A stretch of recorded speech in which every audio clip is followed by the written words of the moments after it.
When the morning I left felt like a dream I couldn't wake from. Everything was quieter than usual. The air, the streets, even the birds. My bag was packed the night before, sitting by the door like it knew I'd be gone. I didn't eat. I didn't speak. I just stood there, waiting for the bus. Mom hugged me so tight I couldn't breathe. Dad shook my hand, then pulled me into a quick, rough embrace. The kind of hug that said more than words ever could. Emily didn't cry. She just kissed my cheek and placed the photo back in my pocket. "Come home," she whispered. Whole. Lisa and the bus arrived right on time, big, loud, and painfully ordinary. It hissed as it stopped, as if annoyed it had to be part of this moment. I climbed in without looking back. I knew if I did, I might not be able to let go. Shorty inside. There were other boys, some older, some younger, all quiet. No one spoke. We just nodded to each other, like we all knew this silence was part of the deal. The ride was long and uneventful. Trees passed by in blurs. I tried to memorize every mile, but they all blended together. I remember one moment clearly, though. A boy in front of me pulled a small Bible from his pocket, held it tight like it was the only thing real. When we arrived at camp, the world changed instantly. They took our bags, our names, our hair.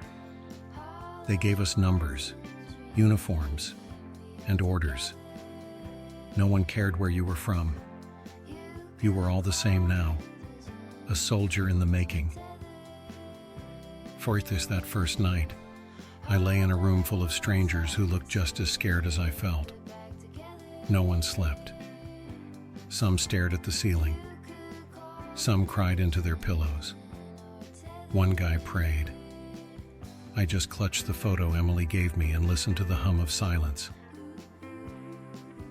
I wasn't a soldier yet. Not really. But something had already changed.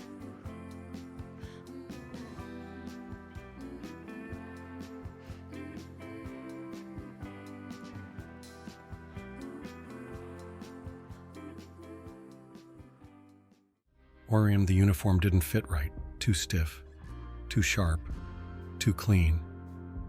But it wasn't just the fabric.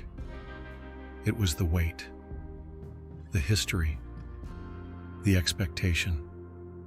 I looked around and saw boys trying to look like men. Some shaved for the first time that morning. Others clutched crosses, dog tags, letters.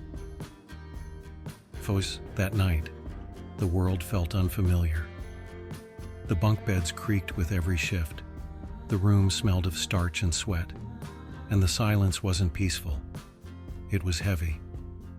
I sat on the edge of my bed in my new uniform, feeling like I was wearing someone else's skin. I lay down and stared at the ceiling. It was the kind of ceiling that swallowed thoughts. I tried to pray, but the words didn't come. I tried to cry, but even the tears stayed hidden. So I just breathed, slowly, deeply, hoping that might be enough to carry me to morning. The guy in the next bunk whispered that he missed his dog. Another said he'd never slept anywhere but home.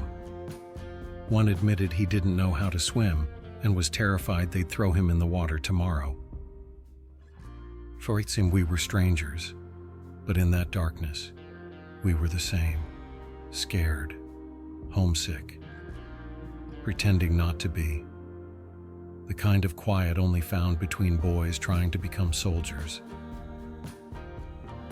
Somewhere outside, an owl called once. A far-off truck rattled by. But inside that room, time didn't move. We were all waiting, not for sleep, but for change. For something to tell us we'd made it through day one. I didn't know what the next day would bring, but I knew this. I wasn't going home. Not soon, and not the same. Thank you for staying with us through this journey. 0.5. The draft changed lives forever, but it's only the beginning. Join us next time on Memory Lane as we begin a brand new series, Let Time Be Point, Letters from the Front, real words from real soldiers in their own voices.